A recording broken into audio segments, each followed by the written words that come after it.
Hi everyone, welcome back to my channel. And if you're new here, my name is Julia. I'm a Vancouver-based registered dietitian and I see clients all over the world. What you'll find on my channel are gut and skin health tips, especially for eczema or eczema is the other way to pronounce it. And I love talking about the mind-body connection and the nervous system. So if you're someone listening and you're new and you're dealing with chronic symptoms, you're dealing with gut and skin issues, you're in the right place. And along with my channel, you'll also get a little hint of behind the scenes, life as a dietitian. Traveling is a big part of my passion and my values. Actually, I love to travel, so you'll see a little bit of content of that. I'm hoping to vlog one day. I want to get a nice camera for vlogging. Maybe that'll be my birthday present coming up soon. If that is the case, then there's going to be vlogging as well. Now, obviously you're here because you want to learn how to heal. You want to address your gut issues, your skin issues, but a big part of healing is actually beyond just the knowledge and what I share with you guys. It's actually my experience being someone that has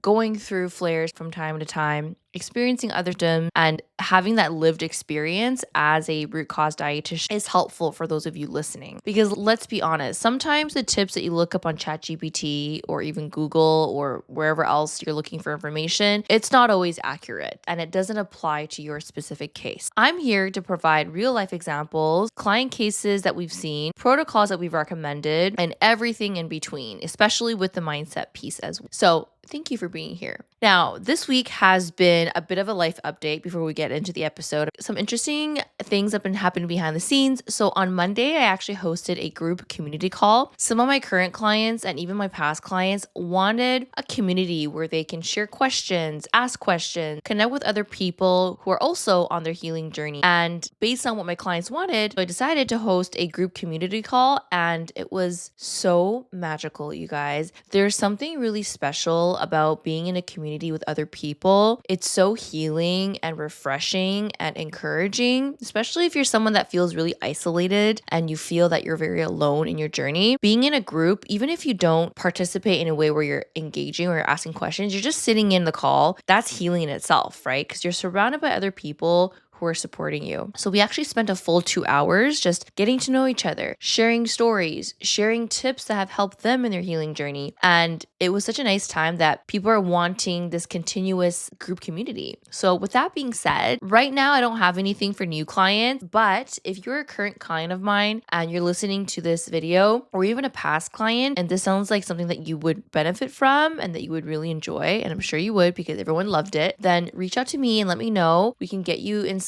our group community. It's only $20 a month to join our group community as a current and past client. And with the group community, you get once a month monthly calls. We're looking at scheduling the calls on weekday nights, either on a Monday or Wednesday, though I'm going to do my best to accommodate everyone's schedules. So there may be some months where we change the time. You can email me at hello@juliachen.ca. I'm also planning a group chat. So the group chat is really just for you to ask questions. It's 24/7 access as well. All the group calls will be recorded. So if you do miss a month, that's okay. You get access to the recording and it's only $20 a month. Okay, for everyone else who's listening, I also have something else that's coming for you as well. I'm really excited. I'm just looking at my calendar because in the next 2 weeks, I'm announcing something really special. It is something that I've never ever done before in the 6 years of running my practice, but I really felt like this is going to be amazing. It's going to help you with your symptoms. It's going to help you with feeling unstuck. It's going to help you with providing the next steps with your healing journey. It's basically coaching. I'll leave it at that, but it's going to be amazing and I'm planning it. I'm going to announce it in the next 2 weeks. So if you're someone that wants a taste of what coaching is like with me, keep your eyes peeled. Check your emails if you're on an email list. Look out on my Instagram stories. It's going to be amazing and I'm really excited. Some other things behind the scene, we are currently collaborating with local physicians and we're actually launching something really exciting as well. There's so much going on. We're launching a program for the local clients in the community. So that's not out yet, but you'll definitely see posts about that once that comes out. Then I'm also speaking at an event. So I collaborated with a physio clinic. They asked me to do a workshop that's coming up in March. So anyone listening who's from Vancouver and you want to join, once I know the date and the location and you're interested in meeting me in person or you want to attend and learn more about the gut-brain-skin connection, then I will announce the details for that as well. So a couple exciting things in the next month, okay? We are getting into the episode. So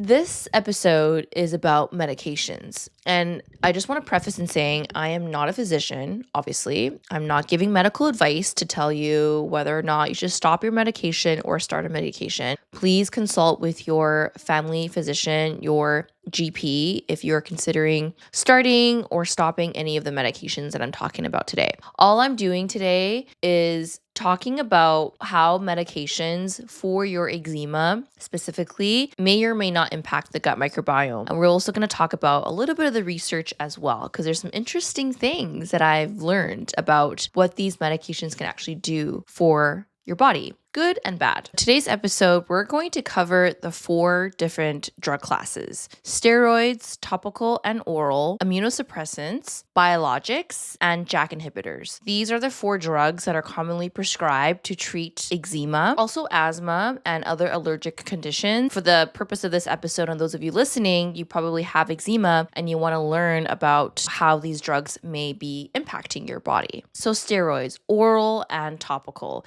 Steroids are the most prescribed medication when it comes to treating eczema. It's an anti-inflammatory and it's also a immunosuppressive drug. As someone who personally went through topical steroid withdrawal, which is withdrawal from topical steroids, went through it back in 2015, I am very weary of my clients personally using topical steroids, just because I just have seen so many TSW cases, even cases where my clients don't even know that they're going through TSW, because it's hard to tell, right? You don't know if you're going through it until you stop it. And as a dietitian, I can't just be going around telling everybody to stop their steroid. I definitely cannot do that, and I definitely don't do that. I get the question, hey, should I be stopping my steroid? And it's always, please speak to your physician about stopping steroids, because it may not be safe. Topical steroid withdrawal, a whole separate episode about that, but it's not always safe to cold turkey steroids. Steroids are used for eczema, autoimmune conditions, and even other inflammatory skin conditions. Sometimes it's prescribed for acne too. Then there's also oral steroids, so it's called Prednisone, and also commonly prescribed for eczema, but it's usually for cases that are quite severe, that it's uncontrolled by using topical steroids. Then there's also inhaled steroids. These are commonly used in asthma patients. There's a lot of side effects when it comes to topical steroids. The biggest one would be skin thinning or atrophy. You probably noticed this as someone with eczema, that using steroids actually thins your skin, and your skin seems to break easily, especially when you scratch it. Can also cause pigmentation issues, especially hypopigmentation and hyperpigmentation as well, but that can also be because of scratching. And because the topical steroids impact the skin microbiome, it actually can allow other bacteria to grow or fungal overgrowth on the skin. And then one of the classic side effects of topical steroids is when you come off of the steroid, you go through rebound flare.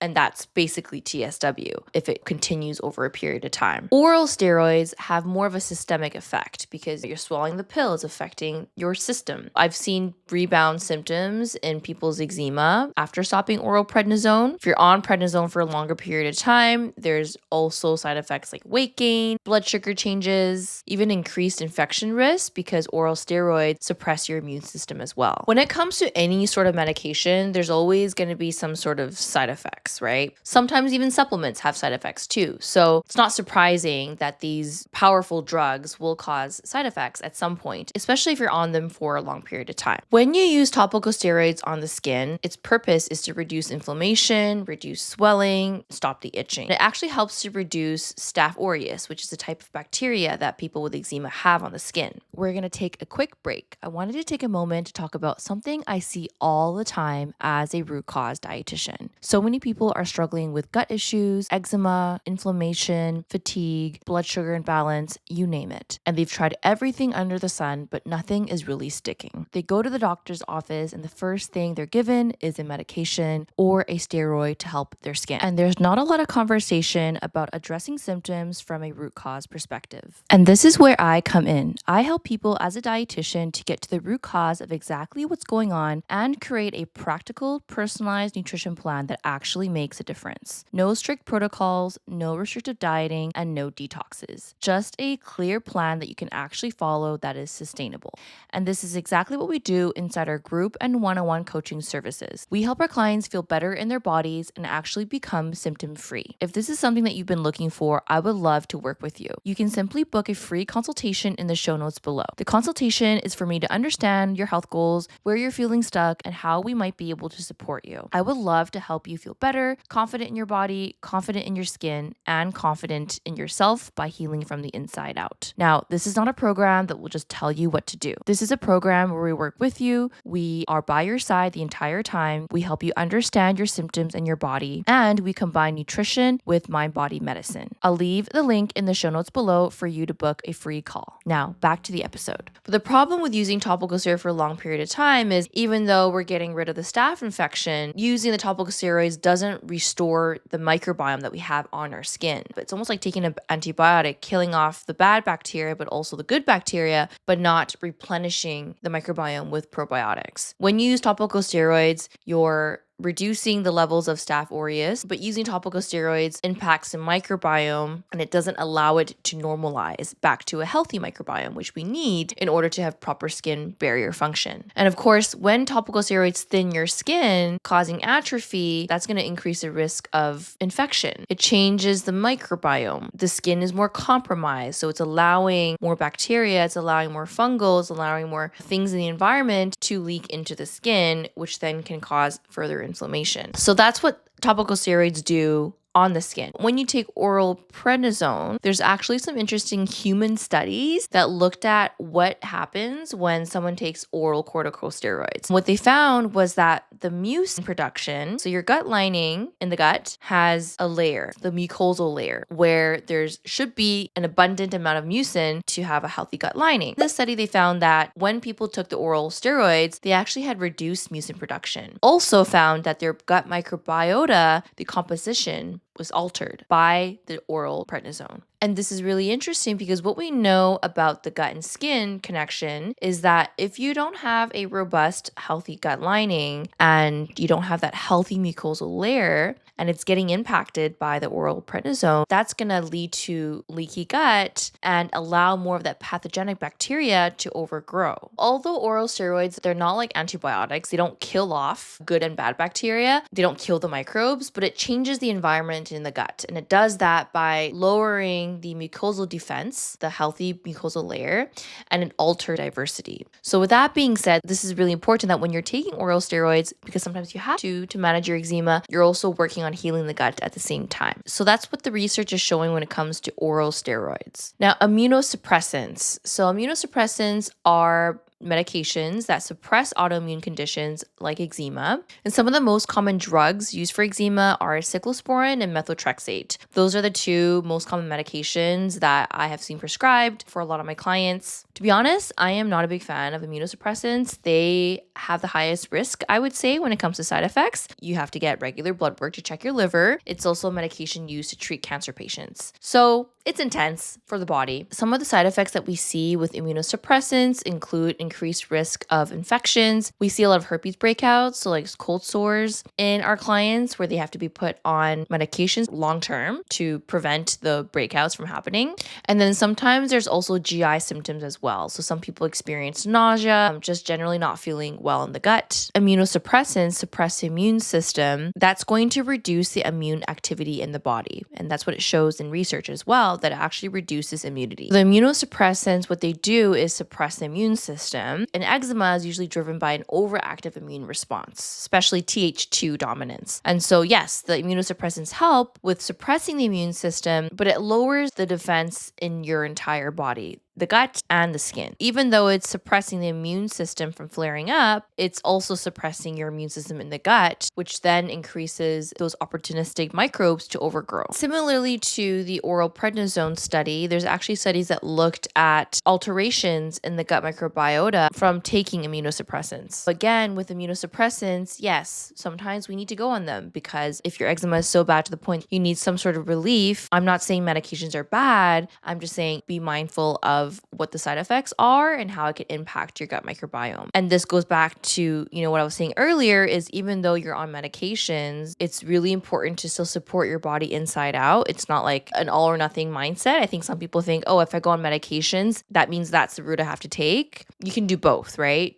Do the conventional route, but also support your body nutritionally because you need it. You're going to have deficiencies. You're going to have microbiome changes. It's important to still work on those things simultaneously. Then the next drugs are biologics. Dupixent is a very common biologic that has changed a lot of lives. Even immunosuppressants have really helped a lot of people, and steroids too. They all have their risks and benefits, and it also just depends on what works for you. Some people react to biologics and they don't do well with Dupixent. Some people do really well with biologics and don't do well with immunosuppressants, right? It just really depends on the body. But what biologics do is it targets specific immune pathways, specifically the IL-4 and IL-13 pathway. One of the reasons why I prefer Dupixent, because not only has it had profound changes in some of my clients who have gone onto it, but it actually helps support the body in ways that steroids and immunosuppressants don't. Did you guys know in studies that taking Dupixent actually has a positive effect on the skin microbiome? Meaning, taking Dupixent can actually increase the microbial diversity on the skin, which is wild because topical steroids don't do that. If anything, decreases microbial diversity. Immunosuppressants decreases microbial diversity in the gut, but with Dupixent, it actually helps to increase microbial diversity on the skin, which is what we want. Not only does it reduce Staph aureus colonization, it also increases microbial diversity. Essentially, the difference is because Dupixent is a targeted medication to those inflammatory pathways, it calms the inflammation without affecting your immune system, without affecting your immune defenses. That allows the beneficial microbes to thrive. We like that. We like that the Dupixent has that benefit. Also, emerging research, Dupixent can actually improve gut dysbiosis, though it's still emerging. There's small studies, but it does show that there is some shift towards beneficial species when taking Dupixent. We also like that, but more research is needed. One of the common symptoms that people experience with Dupixent is the facial rash. I just want to gently touch on this because I know it's something that people experience, the facial rash. While Dupixent targets those pathways, IL-4 and IL-13, when you block those pathways, it also can allow opportunistic microbes to grow, like Candida or Malassezia, which are both yeast. And clinically, we do see that with patients: dandruff, facial rash, fungal issues, fungal rashes. It's not everybody, even though there's clinical reports, it doesn't happen to everyone that if you're on Dupixent, you'll definitely have a fungal overgrowth. While taking Dupixent actually has shown to help with microbial diversity, again, that doesn't mean we don't work on our gut. It doesn't mean we don't continue to focus on gut healing. We still want to do those things when taking Dupixent so that eventually, if you do plan on coming off Dupixent, your body is much more stronger. You'll have a stronger gut, immune system, your skin barrier is going to be stronger as well.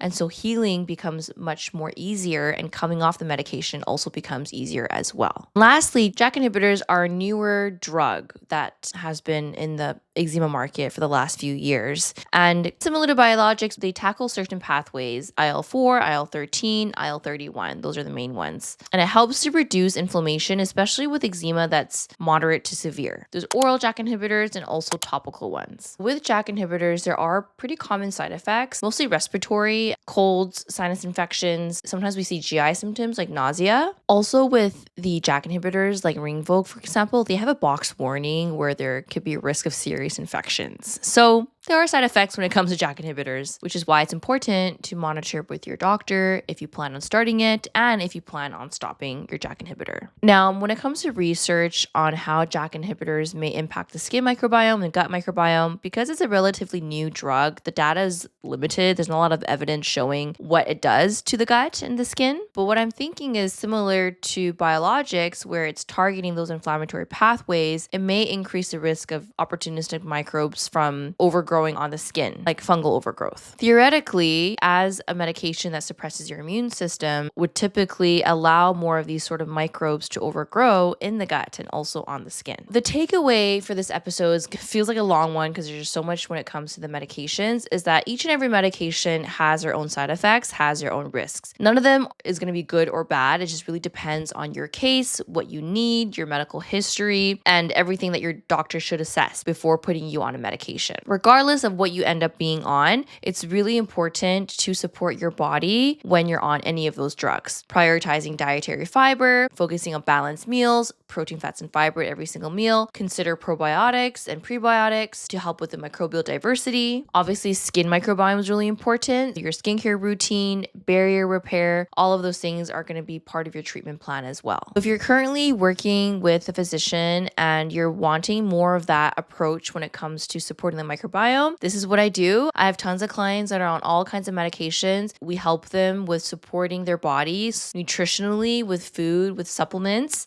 making sure there's no contraindication. If that sounds like this is what you're looking for, then you can hop on a free discovery call. I do free consults and we can talk about how we can support you while you are navigating your health journey. I hope you found it helpful in terms of the comparisons between the different medications, how it might be impacting your body. If you like this video, make sure you hit subscribe because we release weekly videos on all sorts of topics when it comes to gut and skin. Leave a comment below if you have any other questions, and I will see you in the next video.